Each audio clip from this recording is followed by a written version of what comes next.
Hi everyone and welcome to today's video. So I've got a lovely pile of fabrics and I've got a few ideas what I'm going to make with them. So I thought I'd show you the fabrics and share with you what I've got planned.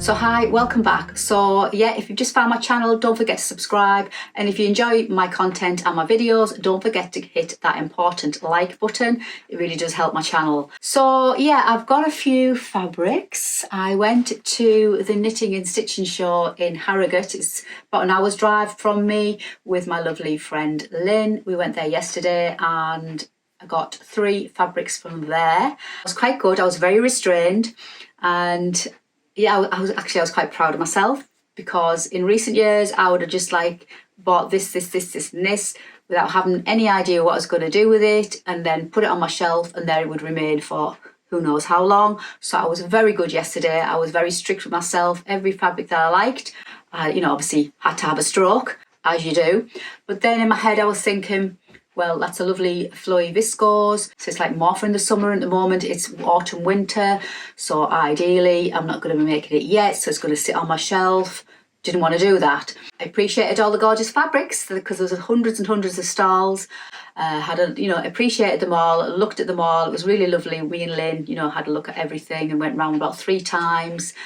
But in the end, I just bought 3 fabrics. I just thought I'm just going to buy fabrics that I will make up fairly soon and I will be able to wear those garments throughout the season that I'm in now, rather than buying them and then putting them on the shelf, because that's not what I want to do moving forward, because my shelf over here is screaming at me already with an awful lot of fabric and I need to start shopping that fabric. I've kind of contradicted myself because I need to shop that fabric, but I've only bought 3, so I think that was pretty good.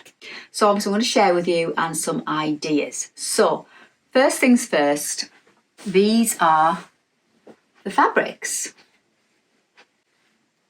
So I have got a vintage washed cotton, which I've used previously for when I was doing the Dixie dress, when I was doing all the samples for my Dixie dress. So I've used this before and it's beautiful fabric.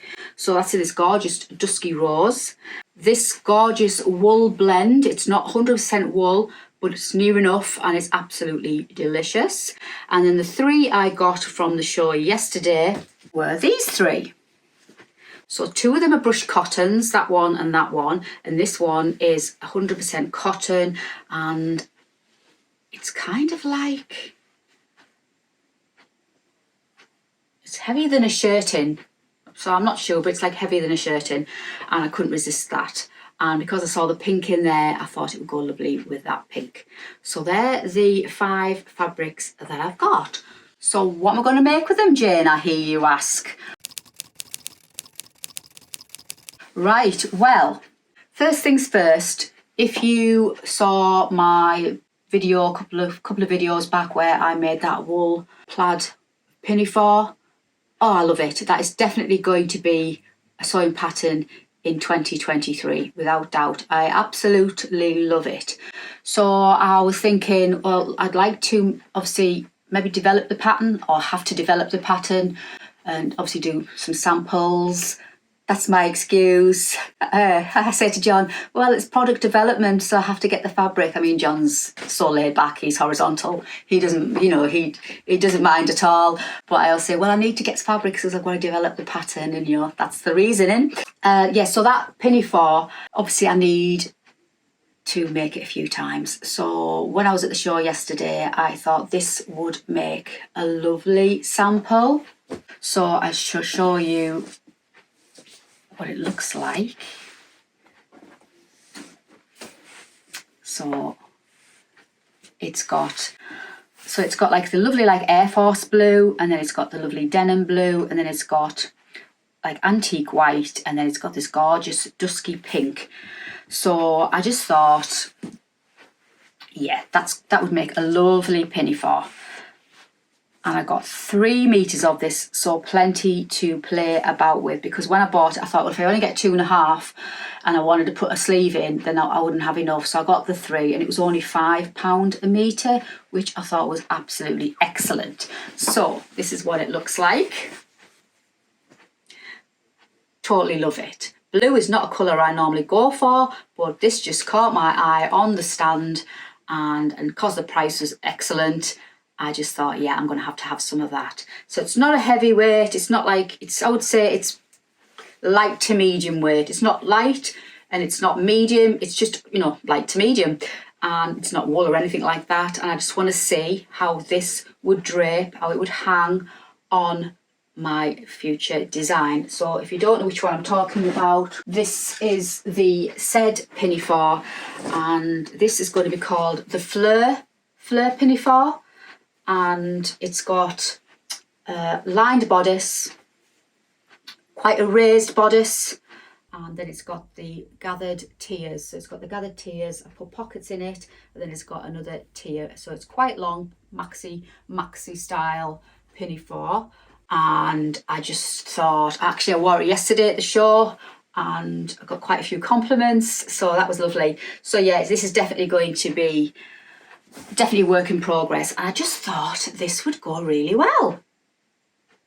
So that's immediate. I knew immediately what I was going to do with it. It was no airy-fairing about. I knew what I wanted. This is going to be another one of these, and I'll probably make half a dozen of this over the course of developing the pattern, see if I can make it in different options, and if I can in the design, not always, but if I can in the design, try and add a few different options in, maybe lengths and things like that. Because I've got so much going on in my head, so many ideas in my head, I don't want to mash too much together, if you know what I mean. But yeah, so this is definitely going to be pattern next year. And talking of patterns next year, actually, I've got some exciting news to tell you.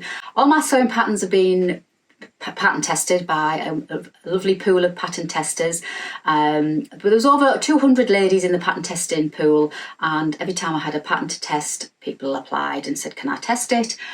Which was absolutely fine, and I appreciate all the hard work, all their efforts, all their using their own time to test patterns for me. Appreciate every single one of them.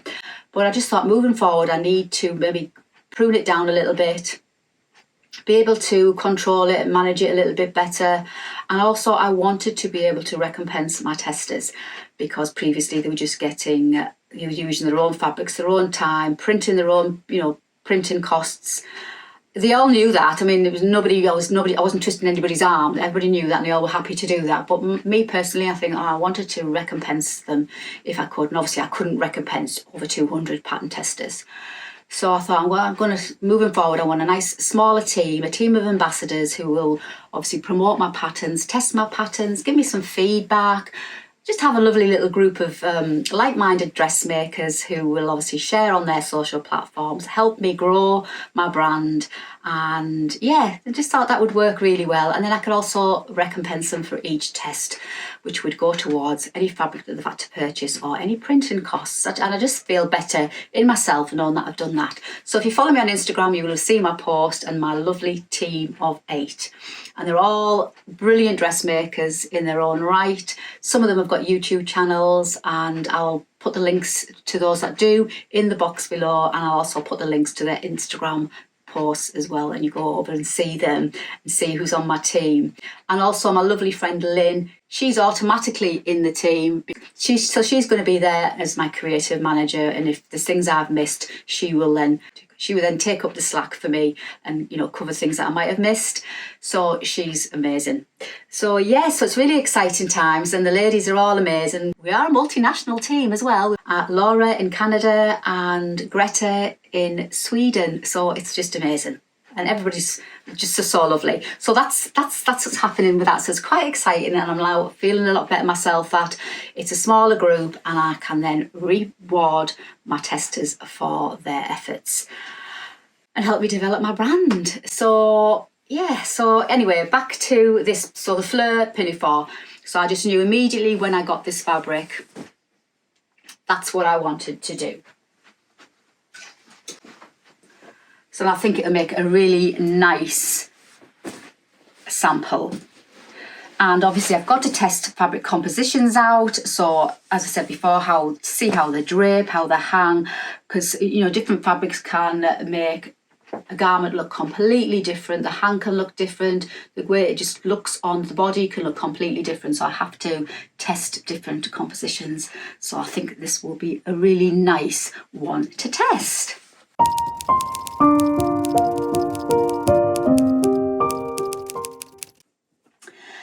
And then when I was walking around, I was thinking, I'm sure I've got some dusky pink fabric that would make a lovely blouse to go underneath this pinafore. And sure enough, this vintage washed cotton from Minerva, how fab does that go? I think it just looks perfect, and it just pulls out the pink. Gorgeous blouse. So I'll just hold them up so you can see them. Perfect. I just think perfect match.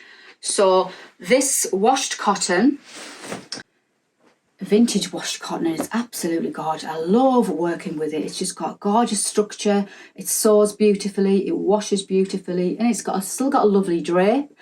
And yeah, I just love it. And I think there's about 19 different shades on Minerva. I'll pop the link for everything obviously in the box below, but yeah, gorgeous fabric. If you're looking for something that's a little bit different in a cotton, this is delicious. So I just think that will go really well. So with this, I am thinking of making possibly an Ava blouse, a long sleeve Ava blouse with the pussy bow tie. And I think that would look really cute underneath the pinafore with a pussy bow tie hanging below. And I just think, yeah, it would look lovely. So that's the plan with that. So that's those two. So I'm super excited to get going with these two fabrics.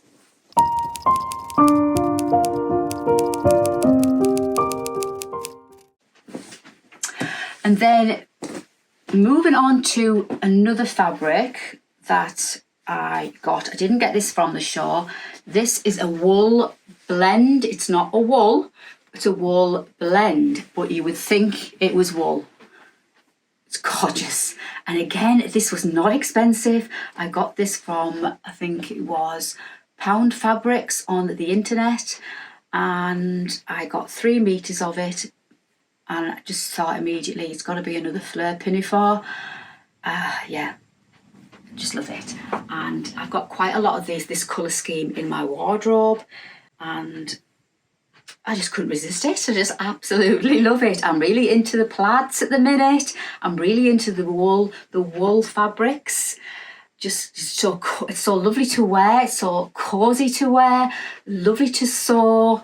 Yeah, I just cannot get enough of it at the minute. So it's got these gorgeous caramel. Just move that out of the way. It's got these gorgeous caramel. The main background is this caramel, and then it's got this lovely subtle blood red, I would say, and then it's got very faint yellow, antique white and black in the plaid pattern. I just thought, oh, that's going to be another gorgeous flare pinafore. So that's the plan for that, and I'll just drape it on me again so you can get an idea.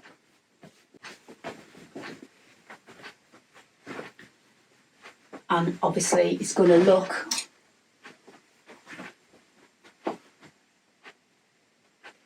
another be a flare. And I have lining, so I've got enough lining, similar lining to the one I used.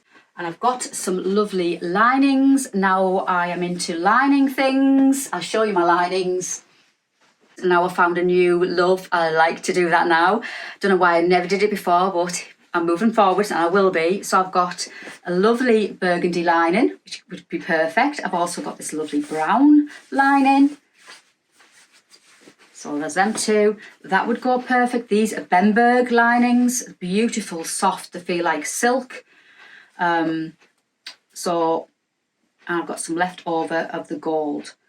So I've got plenty of lining in stock, so I've no excuse. Well, I don't need an excuse now because I am definitely going to go down that route, definitely. So I've got the linings. So that is going to be, looking forward to making that. So that's going to be another flare. And then the last two I got are both brushed cottons. And I'm also into brushed cottons. I've always liked a brushed cotton. This goes back to my gorgeous Nana, God rest her soul. She used to always have brushed cotton or winceyette, flannelette sheets on her bed. I used to get in her bed on a Sunday morning with her with a cup of tea. I was just wrapped in coziness. I still remember those days, happy memories, and that lovely soft brushed cotton sheet. And my nana used to wear brushed cotton nighties, and I just love that fabric. It just reminds me of her.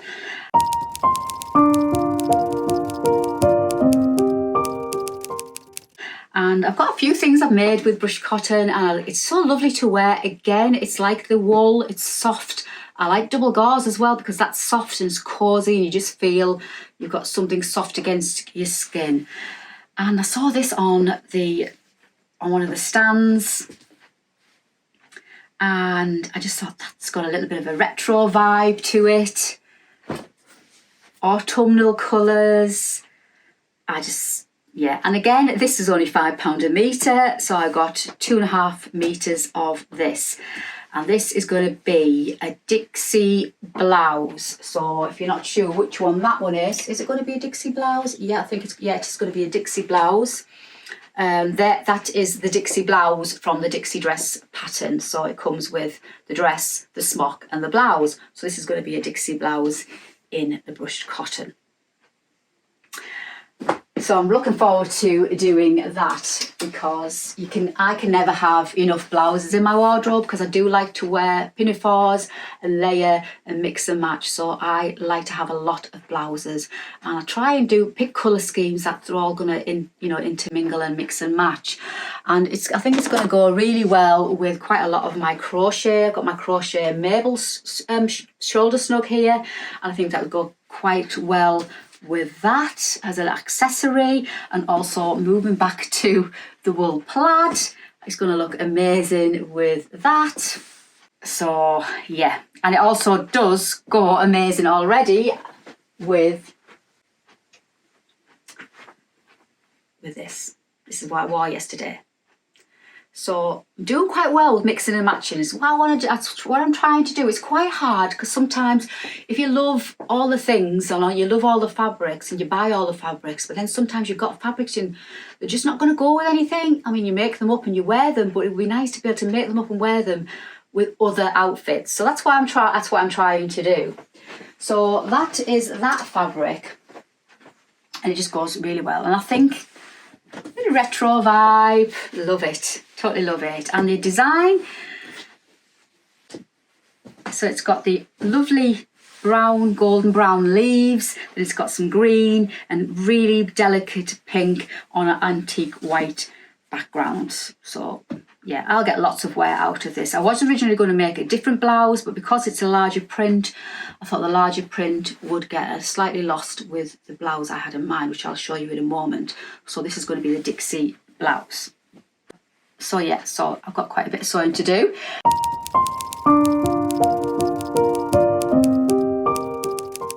And then the last one I got, again, is a brushed cotton. I got this, now this was the dearest one of the show, and this was just short of £10 a metre, but I only got 1.5 metres, so it came to £15. I saw, because I knew again what I was going to make with it. And just look at this. It was Lynn that saw it first, and I thought she was going to get some, but she didn't in the end. She got a different one. And there was this one, and then it was also like in the ochre background, but I've got quite a lot of things in the ochre, the old gold. So I went for this lovely olive green, and I just thought this is going to make a perfect Edith blouse. Now the Edith blouse is another pattern that I'm going to be bringing out next year, and it is one with the pie crust. Is it the pie crust neckline, or like the ruffle neckline, more of a fitted blouse with gathered sleeve? This is going to be developed on. This is not the final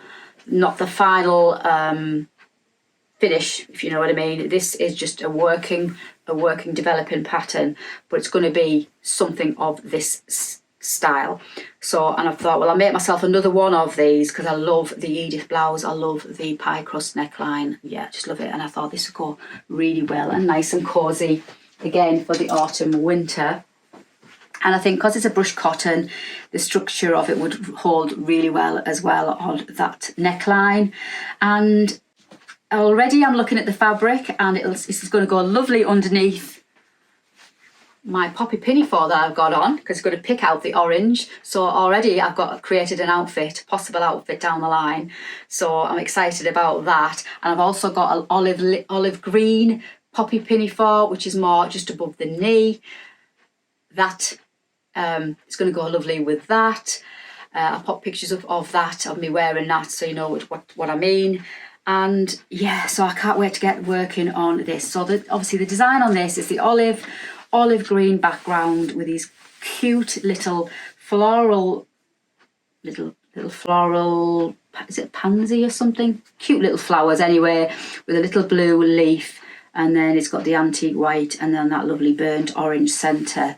So yeah, so I'm super excited to get going with these fabrics, and they're all going to get made up fairly soon, so obviously I'll share with you when I make them. So there are my little pile of delicious fabrics. I'm super pleased with them all, and as I said, they're all earmarked for patterns. They're going to be getting made up fairly soon. So hope you like my fabric choices as much as I do, and let me know what you think in the comments box below, and let me know if you've made any of my patterns so far too. I'd love to know what everybody's been making. And yeah, so this is the poppy pinafore with the button placket down the back, and this is a hacked version. So I've just hacked this. I do have a video. I'll pop the card up for that to show you how to hack the poppy pinafore if you've got this pattern, and I'll put the link for my sewing patterns as well in the box below if you fancy downloading and making your very own too. But until the next time, thanks for joining me today, and I shall see you on my next video. Bye for now.